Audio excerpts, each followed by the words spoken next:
Everyone, my name is Jason Straka of Fry Straka Global Golf Course Design. I'm also serving as this year's Vice President for the American Society of Golf Course Architects. I'd like to take a moment to welcome all of you, the superintendents, to this year's virtual golf industry show.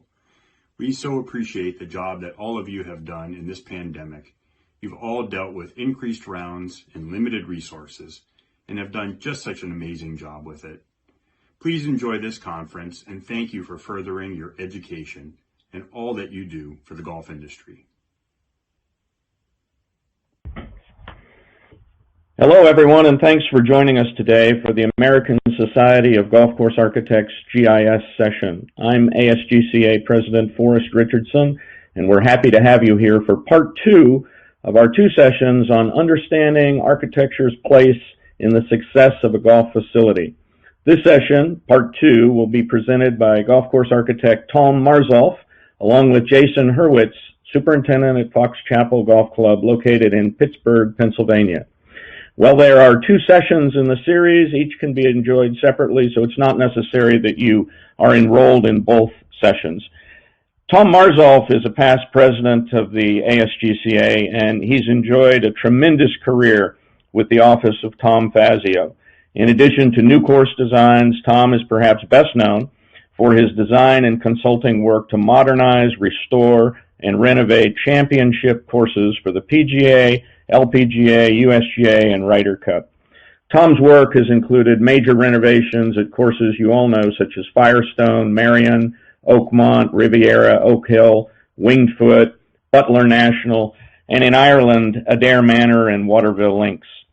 Today, he will focus on his work with Fox Chapel Golf Club in Pittsburgh, including the ways he integrated the ideas of Superintendent Jason Hurwitz and the club. Jason Hurwitz is a GCSAA member and currently serving as superintendent of the historic Fox Chapel Golf Club in Pittsburgh. Jason is a Penn State graduate. He is no stranger to classic courses, including time as an assistant at Oakmont Country Club. He's worked with Tom Marzolf over 20 years, which I'm sure is a plus, and they'll talk about that, and through 3 different clubs, by the way. This session will focus on their thoughtful restoration of Fox Chapel, including the story of how they worked to get the very most out of this very interesting project to restore Seth Raynor's great design. Before we begin, just for reference, the resource area on the left side of your screen has downloadable handouts, and on the right side of your screen, use the group chat box to interact with other attendees. If you have a question for Jason or Tom, please use the Ask the Presenter box. So without further ado, here's Tom Marzolf. Tom, take it away. Take a look at that. I'm so happy to be with you today, and we have a great session prepared. We've got a lot of ground to cover here, and I'm very, very pleased to have with me one of America's finest superintendents to join this session. A gentleman that I've had the privilege of working with now for 3 golf courses.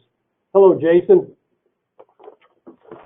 Hello, Tom, and hello to everyone in the audience. I echo your sentiments in thanking the ASGCA and GCSAA for the opportunity to be with you all today. Thank you very much, Tom. Our topic today, we have 3 topics for this class, a lot to go over. Technology, is it good for golf? Our first session. Second session is going to be Quarrel of the Ancients and the Moderns, golf architecture. Which group is more influential? And our last topic, we'll end up with learning from each other. What are the 3 misconceptions that superintendents have about architects and vice versa? Technology. Is it good for golf? Well, we're going to go through this, and you're going to see the images broken down on the left-hand side, the golf course maintenance, on the right-hand side, the golf course design. Jason and I are going to go back and forth and kind of have a conversational review, and Jason will talk to the superintendent side, and I'll talk to the SGCA golf architect side. But while we've got this up, I would like to challenge you listening to this class today. Obviously, golf is what you do, and we're all in this business together, but I want you to answer this question for yourself. Is this technology, is it good for golf? Let's talk a little bit about driving distances and balls and clubs and the changes in the game. PGA Tour statistics were first available and shared in 1980, was the first year that driving distances were shared.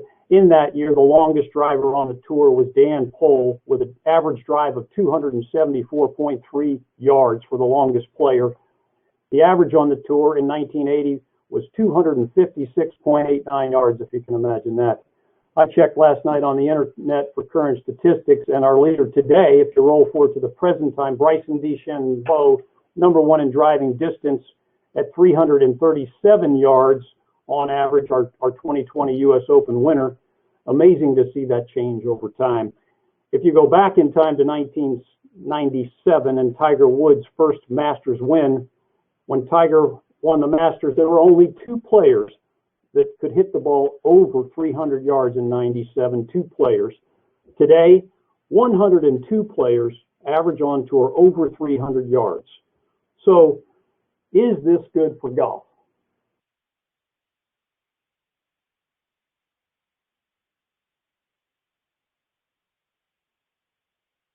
Trying to advance the slide. Slide's not advanced. Okay, excuse me. As we move forward to the next topic on technology, game improvement tools. Let's talk about those.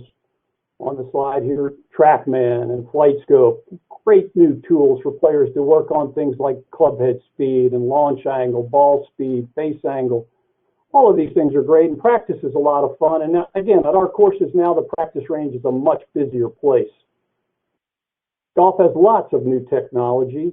Simulators have taken over, and we're seeing clubs adding simulator routes for golf. Our northern golf courses are enjoying this as a winter activity. In South Korea, the leader of simulated golf in the country, there's actually golf clubs where you join and play simulated golf and pay dues each month. Is this technology, is it hype working on your game, or does it matter? Well, let's take a look at this year, the 2020 Masters in the final round. The poster boy of new technology, Bryson DeChambeau, was paired with Bernhard Langer, and they played the last round of the Masters today. And interesting statistics here, at age 63, playing a person 27 years old. You'll notice that Bernhard hit more greens and actually beat the technology person on that day by 2 shots Sunday at the Masters, and 71 to Bryson's score of 73. So does all that matter? Well, let's talk about that a little bit more. Let's see the impact of that technology on our golf courses as we talk about longer and wider golf courses. Jason, you want to speak to the superintendent section? Yes, thank you, Tom. As you just described, golf courses have evolved over time in response to the increase in technology and the distance with which players are playing these golf courses. And one of those responses has been the addition of more tees and increased acreage and fairways. And so us as golf course superintendents, we have more acreage to care for, more tee boxes to mow. This takes a little bit longer for golf course setup, for example. So how do we respond to all that increased work? Well, naturally, our budgets have had to grow as there's been more and more care for the golf course in response to this technology. Another way that this has changed has been the introduction of applications on the phone and the communication of hole locations. Golf course setup has become more and more complicated and tedious as a result of this change in technology. We're expected to report hole locations and course setup on a daily basis, and this sometimes can include the communication of green speeds on a daily basis. So as a whole, technology has made our jobs a little bit more tedious, which in turn has caused an increase in operating budgets. Tom, how has technology had an impact on the role of golf course architects? Well, length keeps evolving, both longer and shorter. We're seeing the request now to move up, play it forward, enjoy the game at a shorter distance. The forward tee marker traditionally has moved from golf courses around 5,600 yards to now seeing the desire to have tees, formal tees with markers on them at 4,300 yards. We're also adding, like UED's kids golf tees, playing a golf course even shorter than that for allowing children to reach the green in regulation, and all of this is good. Part of this distance, we're having to clear trees. because they're hitting the ball longer and we're hitting the ball wider. So we're opening up the corridors, and golf courses are using up more land, more acreage now as the game keeps coming longer and longer. The bunker location, where do you put the bunker? Where does it fit on the golf course? Well, the ball now, this new modern ball, is in the air longer. It carries much farther down the hole. So that's impacting where we put the bunker today in our business.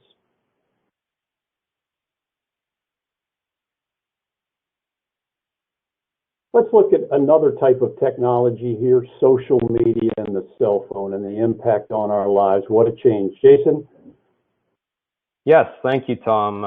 I've been a superintendent for 15 years now, and during that time, cell phones have evolved and become much more a part of our lives on a daily basis, to the extent that communication is constant today.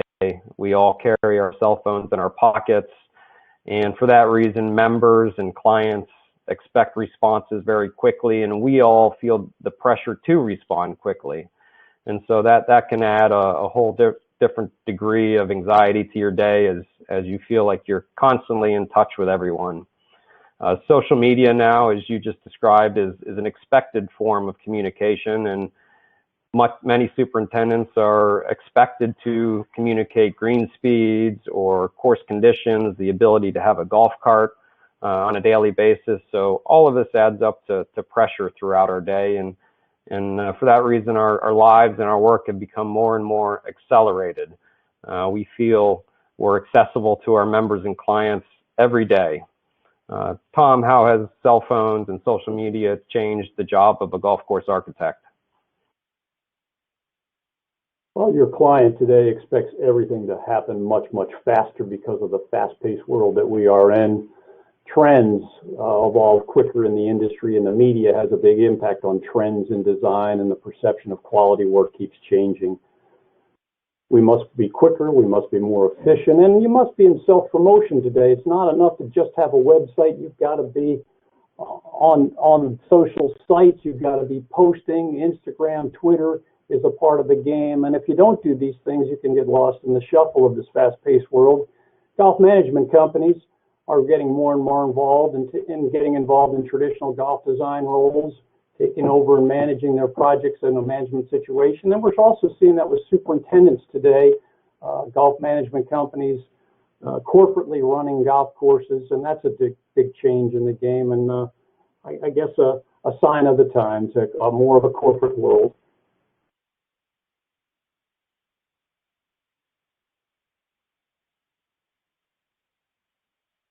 So how do we react to this embrace of the changes in our lives? We've got to deal with technology, and we've got to move on. Jason's going to talk to this subject here. Yes, thank you again, Tom. Technology is obviously inevitable, and it affects every aspect of our life. For that reason, I think it's important that we all embrace the change and the sweeping wave of technology as best we can. It will continue to change and evolve over the future years, and so for that reason, it's important that we all pay attention to the trends and try our best to embrace those changes. In terms of golf course maintenance, as a superintendent, of course, maintenance equipment will continue to evolve and improve as well over time, and this is a good thing for golf courses. It helps us as superintendents and golf course workers to produce better conditions on a day-to-day basis. But that comes, of course, with increased cost, and that's a natural response.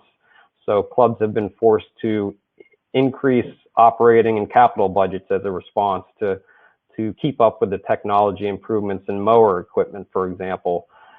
And also, as technology improves and better conditions are expected, this can increase the amount of stress that we place on our turf grass. And of course, as a superintendent, we feel that stress. In terms of irrigation components, they have also improved as technology has marched forward, and that's a good thing as well. We're managing our courses with more and more efficient applications of our water, and this helps us to produce fast and firm conditions day to day. So that's certainly a good thing, but here again, that comes with an increase in cost that clubs are forced to absorb. And finally, fertilizer, pesticide, chemistries, and formulations have improved, and this is undoubtedly a good thing. as we are now treating our golf courses in a much more environmentally friendly manner. Also, with these improvements in fertilizer and pesticide technologies, they've become more and more efficient at eliminating pests or improving turf nutrition, but here again come with an increase in cost that clubs are forced to absorb. So all in all, I think technology has been very beneficial to the maintenance of a golf course. Tom, how has technology impacted golf course architects? Well, I'd say it's been good for golf architects. All this need for change and need for revision. Older courses continue to need to be updated. The way we work, having CAD now to calculate measurements of plans, the planning process, drawing a set of plans for a golf course is much, much faster today. You can get a call from a client and you can put a set of plans together for a brand new golf course very, very quickly now. So that's a nice tool that has saved a lot of time and office production time. Construction equipment, it's much better out on the site right now with total station robotics and laying out grades on the greens much, much faster, transferring the plan to the ground. And the ball keeps going further, and for the most part, you'd say that's been a benefit to golf course architects and design. But let's take a look at this past year we just went through in 2020 and the impact of COVID, and we all saw our golf courses getting impacted here in the States. We had closure in March to golf, and then we rebounded from that, and then everybody, the only thing you could do was go outside and play golf. So year over year rounds, this is from the National Golf Foundation, 2020 ends up being a 10.8% increase year over year rounds, and that's the second best year the game has ever had. If you can imagine that, we wouldn't have thought that was going to happen back in March. And what was the best year? Well, it was 1997 when Tiger won the Masters. You had a year-over-year change in golf of 14.6%. Okay, let's move on now to our second topic of this presentation, quarrel of the ancients and the moderns, golf architects. Which group is more influential? Let's talk about Golden Age design. There's a picture up here of Seth Raynor. Golden Age design is defined by the period of time between World War I and World War II. Most people would say that period of time was when great golf architects were on the ground and were producing this Golden Age term. If you'd like to learn more about this, there's a very good book with the same title, Golden Age Design by Jeff Shackelford. Jeff, in his book, defines the period a little bit more tightly in time frame from 1910 until 1937 when these great golf architects were on the ground. We've got a presentation coming up to focus in on one of those great architects, Seth Raynor. When we talk about the modern game and modern golf architecture, what period of time are we talking about? Well, it's interesting as I look back on this. I'm sure every architect at every time when you're alive and you're practicing, you're the modern guy. So even the Golden Age architects, when they were alive, when they were practicing, they were the modern guys. It's only through the filter of history when you look back that we can now look at that period and call it Golden Age. But today, the modern game keeps changing. And Golf Digest would say that period, the modern design and the lists of top 100 courses, there's a cutoff at some magazines at 1960. So 1960 is that period that maybe begins this modern era in our lifetimes. And who is the poster child for modern design? Well, God bless Pete Dye. Pete and Alice Dye changed the game.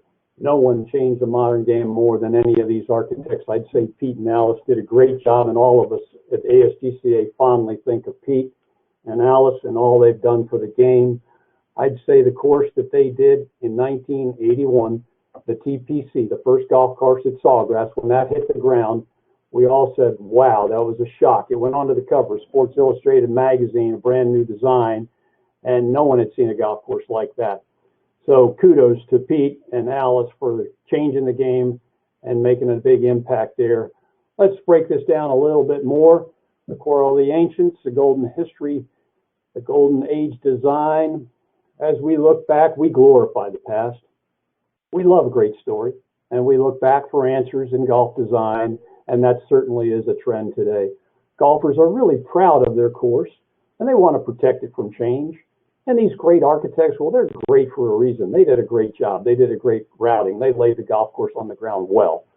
But Preservation is a good thing if and only if a design is worth preserving. If you're a modern day golf architect and you're competing in a world for new work and new design, well, you would save an old design if it's worthy of saving. It could be better. Then why wouldn't you try to make it better? So do you really need to save an old design? Well, you save it if it's great. You save it if it's great. Not all old courses are great. And in the modern era, if you don't think you can make it better, well, maybe it's time you just get out of the business. I think all of us feel like we're ready to try new things and try to put a new design on the ground. And I'm glad that we have a nice presentation here of a very important restoration of a golf course that was done in the summer of 2020 at Fox Chapel Golf Club, Pittsburgh, Jason Hurwitz Golf Course. And Jason is going to share what we did together, he and I, on the golf course this past summer. Go ahead, Jason, and thank you. Yes, thank you, Tom. It's an honor to talk to you all about this project that Tom and I completed together. But before we look at the work that Tom and I did together, I feel that it's very important that we take a look back at the original architect of the golf course, and that is Seth Raynor. Tom alluded to Mr. Raynor a few moments ago. Raynor started his career in the field of engineering. He graduated from Princeton and went into private practice in Southampton, New York, where he remained until 1908. As a matter of fact, C.B. Macdonald, one of the most famous Golden Age architects, contracted Raynor to work on a project with him in 1908, and that project just happened to be the National Golf Links of America, which is a very, very classic golf course with many famous features. Well, Raynor did such a good job there with Macdonald that Macdonald kept him on for the next 6 years. And after National Golf Links, Raynor completed 14 additional projects with Macdonald before going out on his own and starting one of the most prolific periods of any architect. During the next 12 years, up until his passing in 1926, Raynor completed 51 golf courses and 19 other designs. So just extremely prolific work that he produced at that time. His work came from inspiration, of course, of Macdonald's work, but also from famous golf holes in Britain, France, and most notably Scotland, where he took inspiration from design work there and used those design principles in many of his works as well. And they are today referred to as Raynor template holes. Fox Chapel is very fortunate to have many of those template holes on the ground, as it was completed near the end of Raynor's work. So let's take a look at Fox Chapel Golf Club. What you have up here on your screen right now is a 1938 aerial of the property.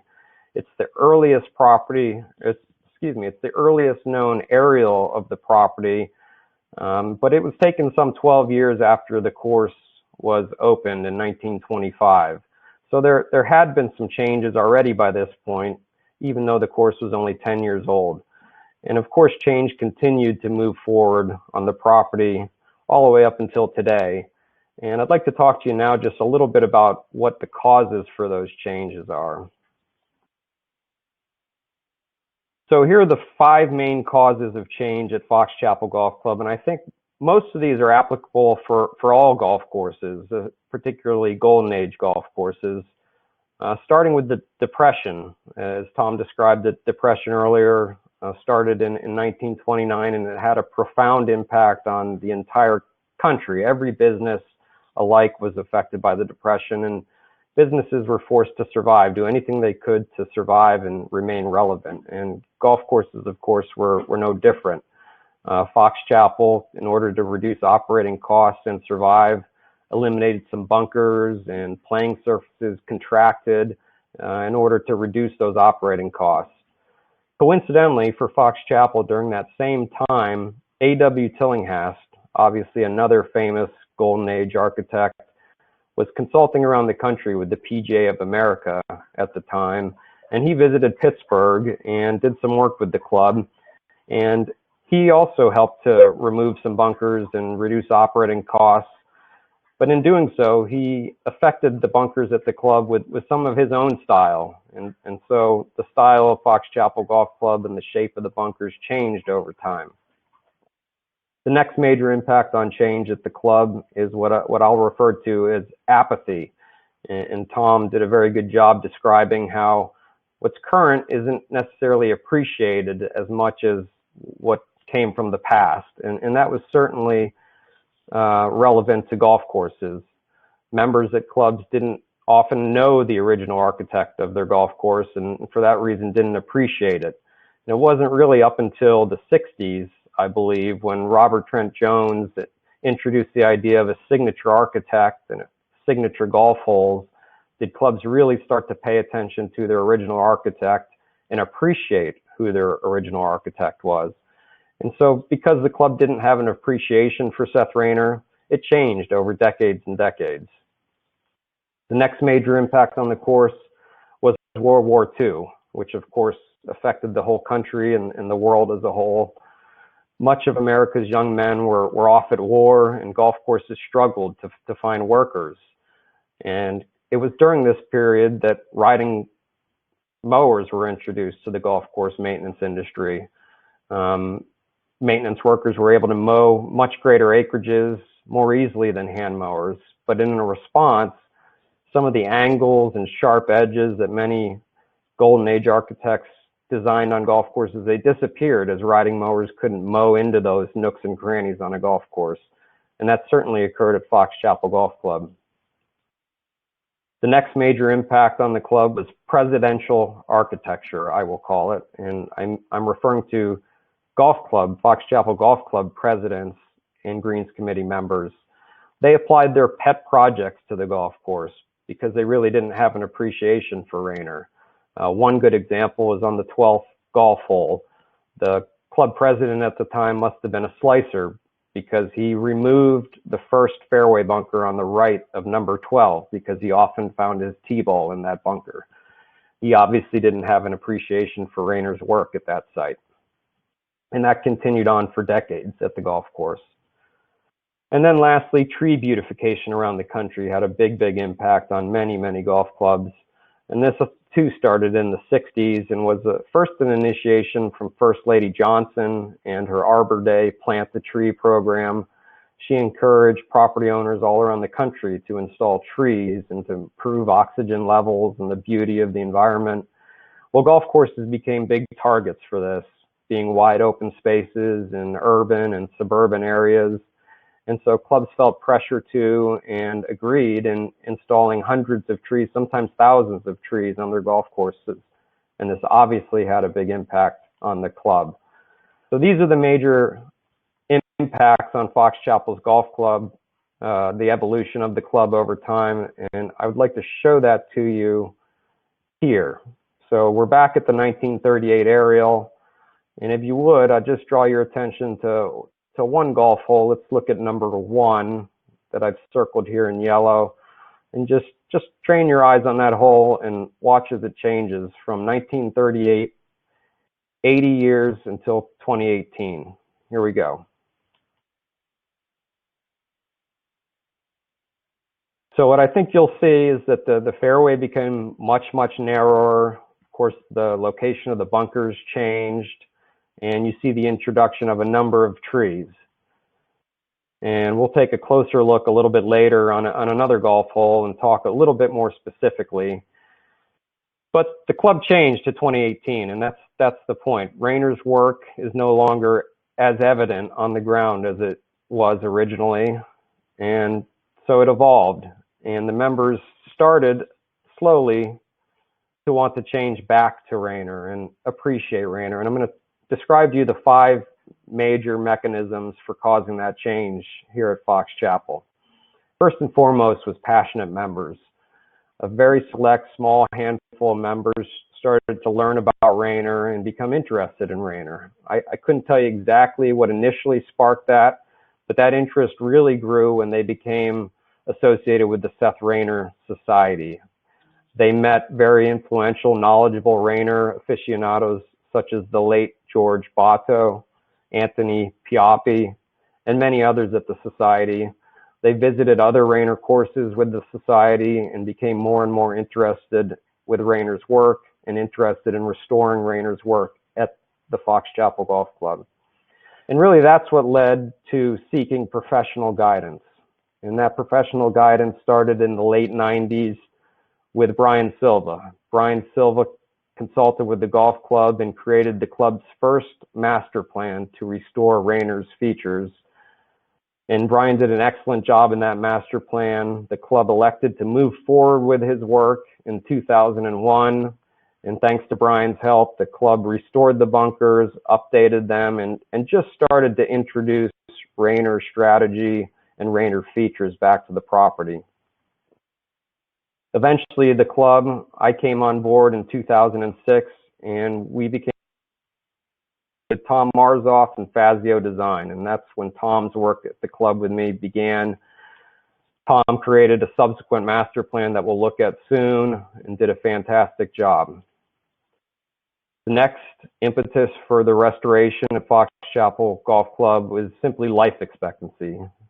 The work that Brian and the contractor did at the club in 2001 naturally aged, and the bunkers began to deteriorate with time. And by the mid-teens, 20-teens, the bunkers were fairly significantly deteriorated. The average life expectancy for a bunker is 8 to 12 years. And so the bunker faces were sliding and starting to degrade. The bunker edges were torn and tattered, not very clearly defined. The sand, of course, became contaminated, and the internal drainage in many bunkers began to fail as well. And then finally, shifting trends. The appreciation for architects grew and grew around the country, and Golden Age golf clubs started to appreciate their original architect and restore as many features as they can, and certainly Fox Chapel was affected by that trend. So now I'd like to take a look at Tom Marzolf's work at the club. Here again is the 2018 aerial of the property, and here is Tom's sympathetic restoration master plan. So in creating this plan and working with the club, Tom, myself, working with committees and board of directors, we identified some major goals for the project that ultimately led to this master plan. First and foremost, the bunkers, as I said, were at the end of their life expectancy, and we needed to update those bunkers with modern materials, build them with modern construction methods, and restore the championship caliber playability that the bunkers should perform at. The club had a strong desire to restore lost Raynor features, such as cross bunkers, fairway contours, and also very specific features, such as the lion's mouth green, bottle bunkers, cape green, punch bowl green, and so on.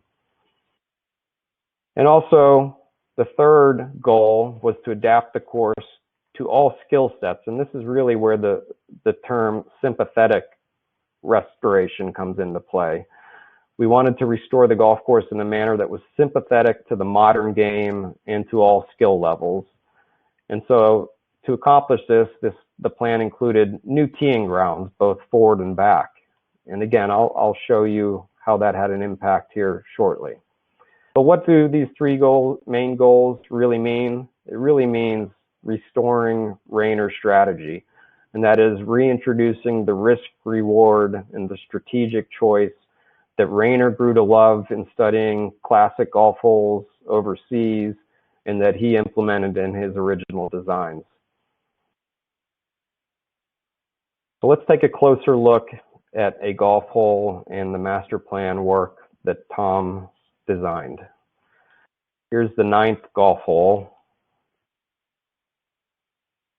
So here's the sympathetic restoration master plan design for the 9th golf hole, but it really doesn't have context until we compare it to the past, both the original work and how the golf hole evolved over time. So let's pull up some past aerials. From left to right, we have 1938 aerial that we saw earlier, 1955 aerial, 1987 aerial, 93, and then the 2018 aerial next to the master plan. And what I'd first like to draw your attention to is the way in that the contours of the golf hole evolved. So looking at 1938, I've outlined the fairway and the green for you. And as you look forward to 55, 87, 93, 2018, it becomes very apparent how the fairway contracted. Those acreages under care were reduced as a result of the Depression and World War II. And when we overlay the original on top of these, it's evident just how extreme the contraction was. These fairways are almost twice as narrow as they originally were. Another impact over time that I'll highlight, these are all the trees on the golf hole. You can look back to 38, even through the 50s, and you see that there's very few trees. And as I said, the result of tree beautification at the property, you could see 1987, 1993, just hundreds, if not thousands of trees haphazardly planted around the property. As a matter of fact, the club appropriated an annual operating budget for new tree installations to a particular member. And unfortunately, that member was neither a golf course architect or an arborist, because he had little consideration for the size that some of these trees would become over time. Good examples right here on the slide. To the right of the green, you can see 4 trees rather close to the green. Those happen to be Norway spruce. Very, very attractive when they were first planted, maybe 6, 7 feet tall. But by the 1990s, early 2000s, those trees had become nearly 70 feet tall. And so fortunately, by 2018, as I mentioned earlier, I had been at the property for 12 years already by that point, and we had introduced a lot of selective tree removal to open up corridors of play and to improve turf grass health. You could see that impact here on number 9, where there's still a few trees framing the fairway, but nowhere near what had accumulated in the 80s and 90s. This is no small feat in Fox Chapel. We actually have to get permission to remove every tree from the township, the borough of Fox Chapel. And as a matter of fact, today, the time of this recording, I have a meeting tonight with the borough to try to get this particular tree that I outlined in yellow removed. And you'll have a better appreciation for why that tree needs to be removed as we continue to look forward here at the work on number 9. So now let's look at the bunkers in particular here and the risk reward that Raynor introduced with the strategy of his original design. So we're going to compare 1938 to 2018, and what I've done, I've just outlined the fairway again, and I've highlighted in red all of the obstacles on the 1938 photo and the 2018 photo. And looking at 1938, let's consider what Raynor did and why he built this golf hole in the manner he did. Let's look at the teeing options on this golf hole. So that, and by the way, the tee is somewhat off the frame of the photo, so this tee shot isn't necessarily to scale, but obviously left and right tee shots into the rough are not preferable. The easiest, less risky tee shot on this golf hole at this time is the right line of attack to this fairway. You can see there's no obstacles in your way. A player could literally top the ball out onto the fairway without any obstacles in their way. So let's look at the left angle of attack to the fairway. You see that Raynor designed and built a cross bunker at this location that angled toward the player. So standing on the tee, the player was forced to choose his angle of attack based on the distance his tee ball could carry. And this is obviously a much more risky tee shot when compared to the right tee shot. So what's the reward? Well, let's look at the second shot to the green. The easier tee shot to the right, the approach shot would have to contend with the lion's mouth bunker front center of the green and either carry it or just hope to get lucky. Whereas the left, more risky tee shot yielded an unimpeded approach second shot to the green that is actually accentuated by a punch bowl effect up at the green that you'll see shortly. So here you see the very clear risk-reward opportunity that Raynor presented the players on the 9th golf hole. Now compare this to 2018. What are the risk-reward opportunities? Well, there really are none. Left and right are still dead with trees and bunker obstacles. The only real option is to play a straight tee ball and a straight second shot. And so there really is no decision-making process for the player whatsoever on this golf hole today. And looking right to the master plan, you could see Tom's design reincorporated the cross bunker, the second bunker to the right, the lion's mouth bunker up at the green, and also the punch bowl effect of the green. And so the members saw this design and became very, very excited to incorporate it. And finally, let's look at the driving distance and the reason Tom designed the bunkers where he did. So what we have here is a teeing arc, a distance arc from the tee on the master plan slide to the right. And let's roll those back in time to 1938 and 1955, and let's look at those teeing distances. So starting with the master plan on the right, those distance arcs are 250 yards, 283 yards, and 316 yards. Well, these are tour driving distances that Tom's compiled and laid out in his design of the golf hole. Looking back to 1938, you see the average driving distance of the time of that era was anywhere from 185 yards to 225 yards. So where did Seth Raynor install the bunkers at that time? Of course, where the average better player played their tee shot at the time. And so that was the cost for those bunkers to be installed at that location. Looking ahead just to the next eras, you could see as technology improved and players struck the ball farther, you could see the club determined that it was necessary to install a second fairway bunker to the right. And so driving distance and technology today has a very large impact on the location and design for fairway bunkers in a master plan restoration. And this is in a sympathetic manner, and that's why we coined the term sympathetic restoration master plan.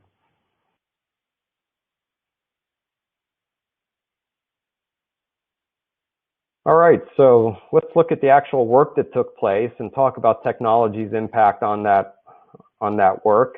Well, here's 5 main items of technology that we implemented in the completion of the project. First and foremost, which is undeniable in today's day, is GPS technology. It's so accurate and has such a huge impact on both design, bidding, tracking, and even performing as-built plans subsequent to a project. GPS technology is just an invaluable tool for all aspects of construction, planning, etc. GreenScan 3D is a fabulous technology. Scott Poole and his team came to the club and recorded the very minute and exact contours of the putting greens on which there was going to be some work taking place, and we used those plans. Tom used those plans to draw the plans for the work and to complete and prepare the bid documents as well. And so the GreenScan 3D was a very valuable tool. I will show you an example of that here shortly. Drones and Google Earth, I've lumped those together. Similar technologies available to us, but just huge benefits in recording, laying out, and tracking the work of a restoration project. Labor tracking was a very useful tool for me. I was able to track the labor hours that my in-house team performed in association with the project, and I was able to kind of separate those funds from my normal annual operating budget, and so that was very helpful to me in planning and budgeting. And then finally, new modern bunker liner technologies. That's obviously a very competitive market these days, and we took a look at all the available liners, and the club selected Bunker Solutions liner to use in the project. and I will show you that here shortly as well. So starting with GreenScan 3D, what you see here is the GreenScan 3D model of number 9 green. You see the lion's mouth in the front, and you could see Fazio Design and Tom's work in preparing the plan for the work to take place in restoring the lion's mouth bunker. You could see the very exact contour details. They're color coded, and with regards to severity, red being more severe, green being less severe. And you could see the extent to which we had to lift the existing green in order to install that lion's mouth bunker and tie all those grades in. I would also just point out the very tight contour lines surrounding the green, starting at the left and wrapping all the way around the back and to the right. That's the punch bowl effect that I described earlier. Moving ahead, here is an example of Google Earth or drone technology and how it could be used in a restoration project. What you're seeing on the left, again, is the 1938 aerial. I've zoomed in on the number 9 green. On the right, the Google Earth image. And I actually used PowerPoint to great success. I made this document in PowerPoint. And what I do is I create a one-to-one overlay of the two. So they're exactly overlapping each other. And then I could trace the original contours of the green, the original contours of the lion's mouth bunker, overlay it on the current image, and then we could draw ratios and measurements, take them to the field, and lay that lion's mouth bunker out exactly where it used to be.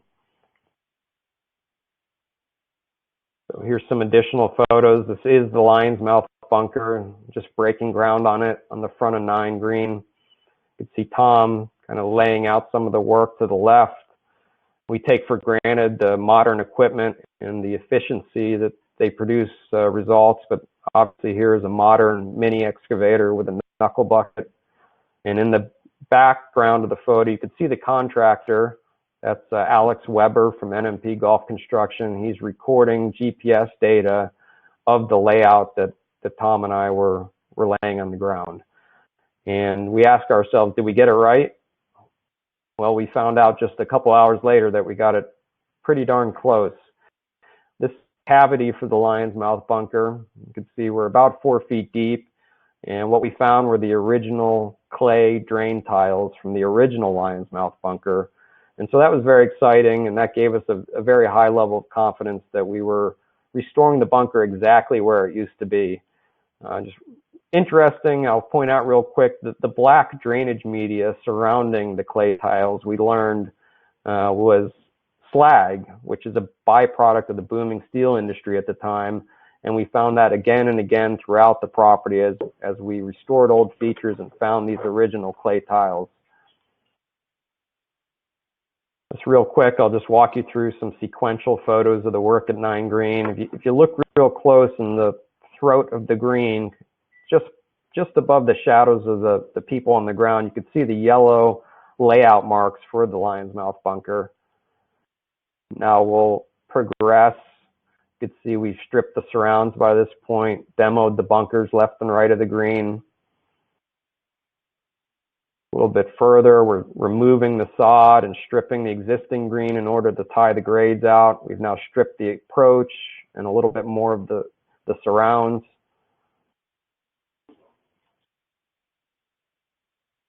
A little bit more, and here you could see the green cavity, you could see the approach cavity, the lion's mouth bunker is roughed in, contractors starting to shape the surrounds. You could see all the internal drainage necessary below the sand capping. And then finally, the day of sod. Here is the almost finished product of the 9th green. Sand-capped approach, sand-capped green, internal drainage throughout. You could see we ran approach height sod up the punch bowl all the way around the green to further accentuate the punch bowl effect. And here's just a beauty shot of the green. It was completed, the work on 9 green was completed in the fall of 2019, and so the members had an opportunity to play the green almost all year this year, and it was just a huge success. They had a tremendous amount of fun playing the golf hole as Raynor intended it, risk reward, lion's mouth bunker back in play, punch bowl effect back. It was a huge success, and Tom and the Fazio team just did a fantastic job on that project. Quickly walk you through a few other documents. Left document is a spec document that Tom produced with my help to give the contractor guidance on exactly how Seth Raynor bunkers should be designed and installed with flat sand lines, steep faces, but all very maintainable. Here's a document from Bunker Solutions indicating some of their components. The top right red line is the lip anchor. The red lines toward the bottom are the trench liner. Here's a photo of that liner being installed in the left fairway bunker on 9. And here's the left greenside bunker at 7. You can see the lip anchor. You see the Bunker Solution liner epoxied to that. You can see the trench liner. And what's very interesting about this liner is it's impermeable, and for that reason, no pea gravel is necessary in the drain line. So by using this liner, we entirely eliminated a potential source of contamination for the sand. And it's been functioning fabulously since. The members are extremely happy with it, and I am as well from a maintenance standpoint. And then lastly, here's 2018 aerial of the course before project, and then I'll transpose a photo just taken a few months ago, very hot summer, but the work is almost done here. You can see drastic changes, bold bunker design, cross bunkers, very angular risk reward, strategic choice opportunities from the tees. We could talk for hours on this project, but unfortunately we're running short on time. A couple more beauty shots. Here's the bottle bunkers on 16. Here's the short green, number 11. So Tom Marzolf, Fazio Design, did a fantastic job. He worked so very hard. We spent countless hours together, and you would think, given all the time we spent together, there'd be an opportunity for this type of situation to arise. But I'm very happy to say that never happened. Tom and I had a lot of fun working on the project, and that presented several opportunities to learn from each other, and we'd like to highlight a few of those real quickly here. So how did Tom and I learn from each other? Well, I think if you've never worked with a golf course architect, you first ask yourself a couple questions, or you may be prone to asking yourself a few questions as a superintendent. Well, who is this guy and what does he know about growing grass? Does he have any idea how hard I work to maintain this golf course? And why does this architect want to bring contractors in? I could do this work myself. So I think those are common questions. I'll bring Tom back into the discussion now. Tom, what are some common questions that an architect may ask of the superintendent? Well, I'd say does the superintendent play golf and have a great understanding of the game? Are you willing to try new design solutions, and how much construction experience do you have? So as a superintendent, I would encourage you to develop a relation with your golf architect and tell them what you know, tell them what you're good at, tell them what you can do, tell them what you can't do, and form a bond, form a relationship. So the next image. That's good information, Tom. And I think another important aspect as you work together with a golf course architect is just understanding each other's skills. Well, as superintendents, I think we're very resourceful problem solvers. We're challenged each day with producing the best conditions we can, and so we're very apt to solving problems. Of course, we're very skilled at employee management. We've got a team of coworkers with us that we need to get the most out of every day, and so that's an important skill that we possess. The weather, of course, has a huge impact on us, so we adapt each day based on the weather.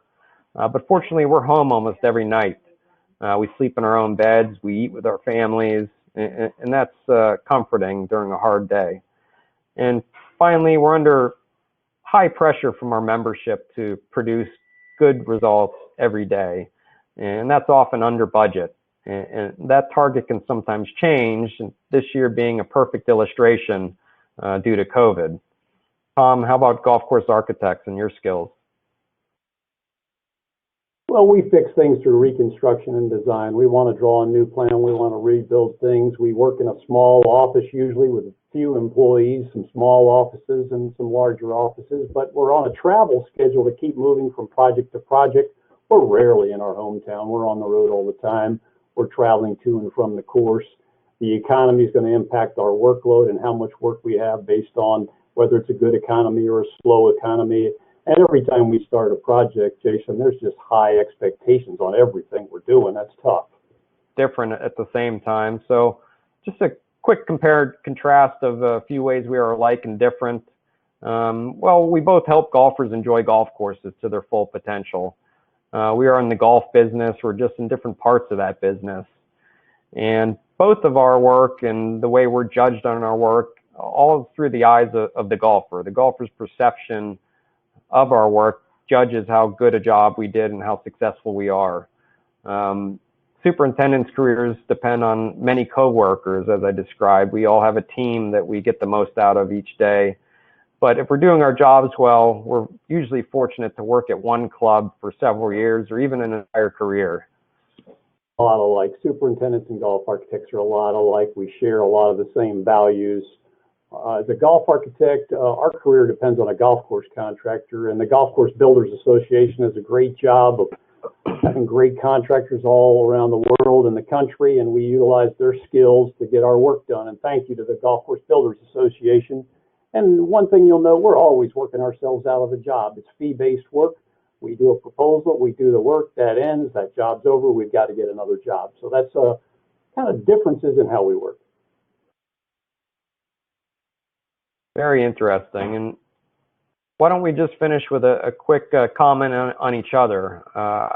Tom, how do you view superintendents? Superintendents, I want to hand it to golf course superintendents. You're very loyal. You're very trustworthy. It's a highly skilled group of people, very, very knowledgeable. There's a lot you have to know to be a golf course superintendent, and I think golf architects really respect that.